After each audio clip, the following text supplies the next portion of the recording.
Hi YouTube. Had a few days where I've been working on the BOV and getting bits and pieces that have come along at the right money. You know, I've been round to salvage and scrap yards, picked up a few bits, decided to roll my sleeves up and give it a service. So got out the service manual and I'm just merrily working my way through it. Today I'm going to be changing the diff oils. This is the oil that sits in the front and rear differential that cools the moving parts as you drive, and I'm going to be changing the oil in the transfer box, which on a 4x4 is a sort of extra gearbox because it's got two drive shafts, one to the front wheels and one to the rear wheels, so four-wheel drive. Land Rover is a permanent four-wheel drive, but you have a high and low differential gear lever, and very simply what this gear lever does is it locks all the wheels together, so all of the wheels drive with the same force at the same time. And there's a special gearbox for that, and it's called a transfer box. And what I'm going to do is change the oil in that. I've looked at the manufacturer's instructions: 1.7 litres of oil in the differentials and 2.3 litres of oil in the transfer box. So I've bought the right type of gear oil, and I'm going to be dropping that out today. But I've already done a few jobs, so let's talk you through those. So here's the first couple of jobs. Like I say, phoned up the local salvage yards, managed to find an A-bar for the front of the truck, and that was £50, about $75, whereas a new one would have been £200, $300. So that come along at the right money. 4 bolts hold it on, and what I've done is just put a little bit of mesh grill underneath the bottom of it there, just to try and protect the steering rack, really, if we go off-road or over rough terrain, that nothing sort of gets stuck up in there and damages the steering gear. And that's just a piece of steel mesh that I've put on with cable ties, just to try and stop any like I say, rubbish getting up under there or damaging the radiator or the steering gear. The other thing that I did is I bought myself a couple of driving lamps. These are just 55 watt driving lamps, so not the most powerful thing in the world. They're 6 inches wide. They're not the biggest thing that I could have put on there, but I think they suit the truck. They do what I need them to do, which is give us a little bit of light. I've wired them into the main beam headlights, so I'll show you how I wired those up. Okay, what I did with the two lamps is I wired the two lamps together, so literally one wire from the positive in this lamp to the positive in this lamp. Earth goes from the earth in this lamp to the earth in this lamp.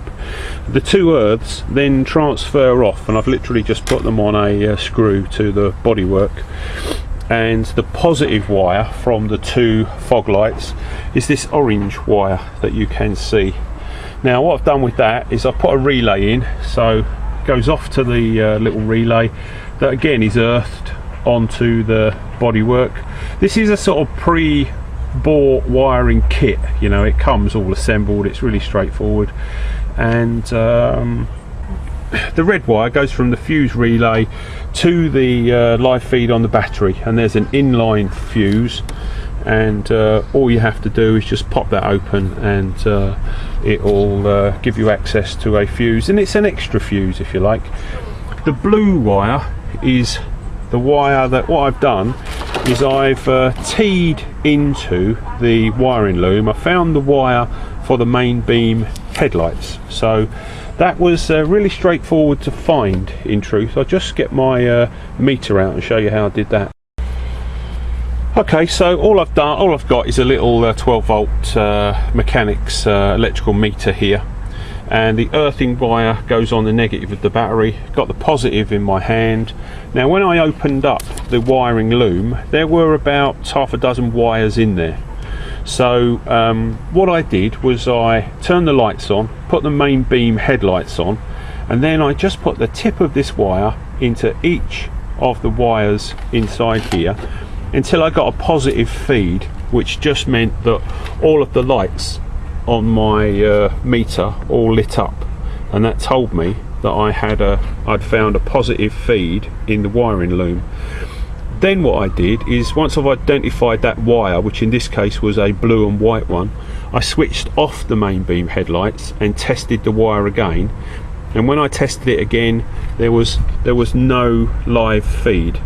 So that told me that the wire I had found was the wire for the main beam headlights, and that's what I teed into to get the live feed for the fog lights. I have to turn around and say I'm not the most astute mechanic in the world. It was really straightforward and really didn't have any problems with it. Quite logical, just had to kind of think about how these things work and are wired, and just make sure that you're not putting, you know, lamps on the truck that are hundreds and hundreds of watts, and subsequently, you know, it'll burn out the wiring, or you'll have some sort of electric fire. You know, these fog lamps are, like I say, 55 watts, so they're not you know, incredibly powerful. They're just what was required. You know, they're adequate. So that was a job that I did. Put the lamps on, bought a wiring kit. Probably cost me £40, $60 to kind of do that myself. The A-bar, like I say, £50, $75. That was another little trick. The other thing that I've done is I've kind of worked my way through a full service, but let's just show you some of the jobs that I've done. Okay, so 2.5 turbo diesel. This is a fuel filter, and it filters out impurities in your fuel and any debris, foreign bodies, anything like that.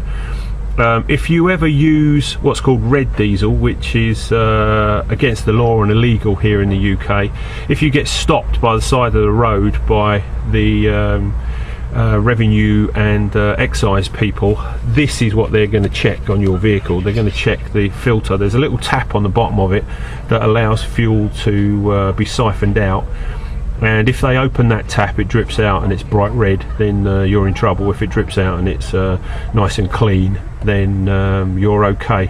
And what that means is you haven't paid the tax on the fuel, basically. So a bit of a giveaway. So change the fuel filter. I don't know whether you can see there, but one of the greatest tricks to do is, if and when you service your car,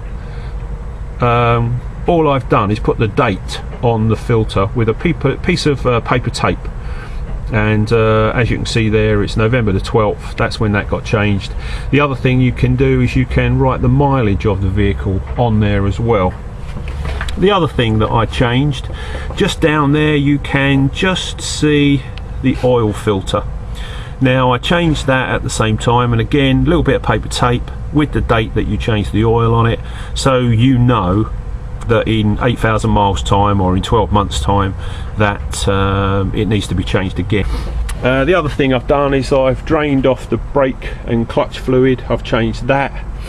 I've done the antifreeze, and I put a little bit of antifreeze in the screen wash just to make sure that that doesn't freeze up.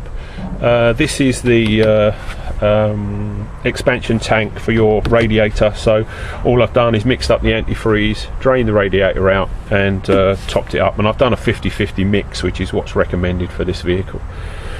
So there's a couple of jobs at the front end. Let's show you the back.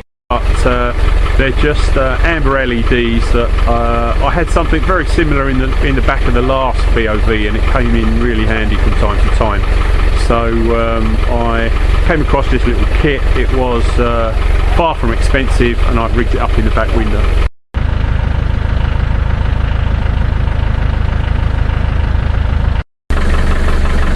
And there's a little amber dash mounted LED that I've just put on with a piece of double-sided tape, but just plugs into the cigarette lighter. Again, it's got 3 or 4 different types of pattern that you could have, but just an emergency kind of lamp. I think there might be a situation where it's really important to be found and rescued, so I've put these lamps on it.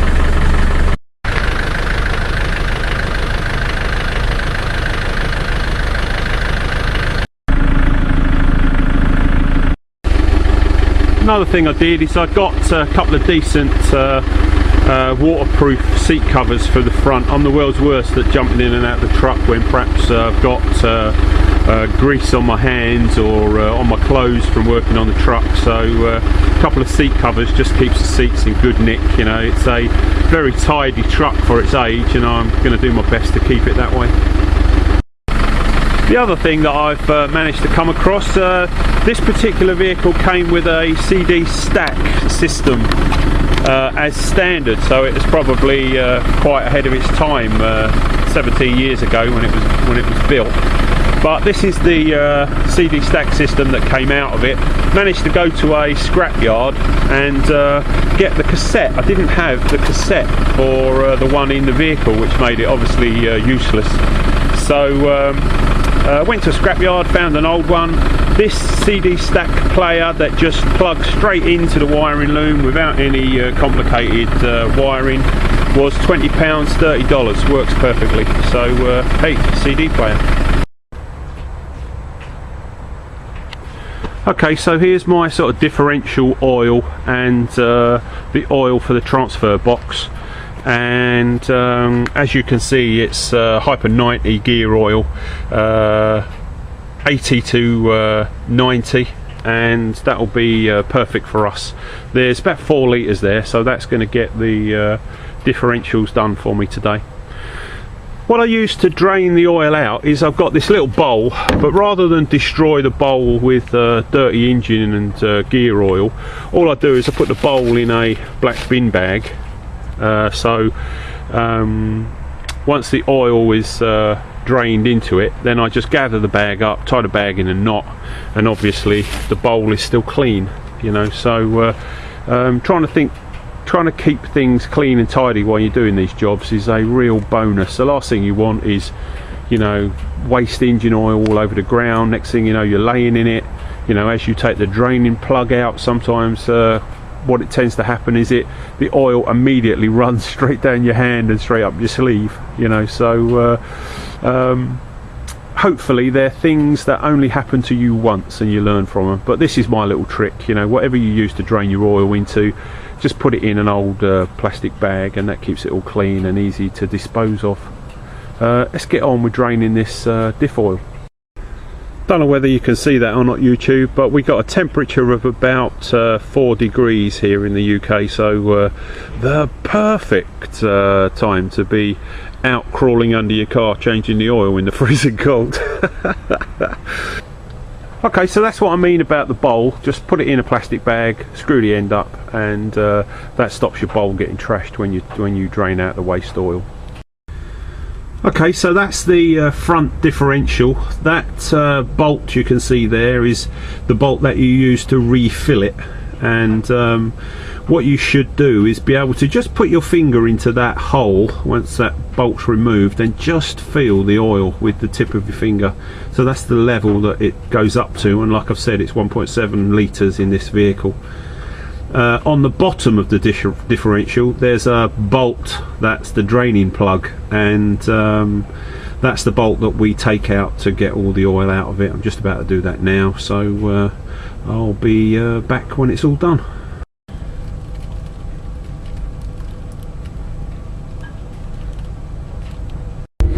This is just the last sort of thing you need to do before you replace your diff oil, is have a look at your draining plug. These draining plugs are sometimes magnetic, and so what that means is if there are any little metal filings or pieces that have worn off of your differential or the gears inside it, they'll be stuck to this plug.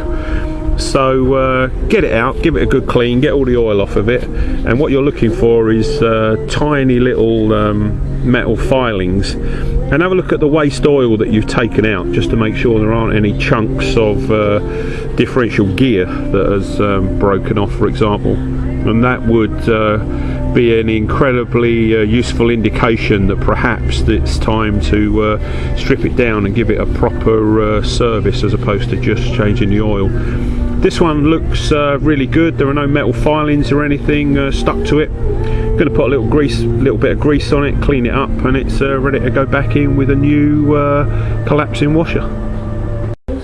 Just run a little bit of grease around the threads before you put it back.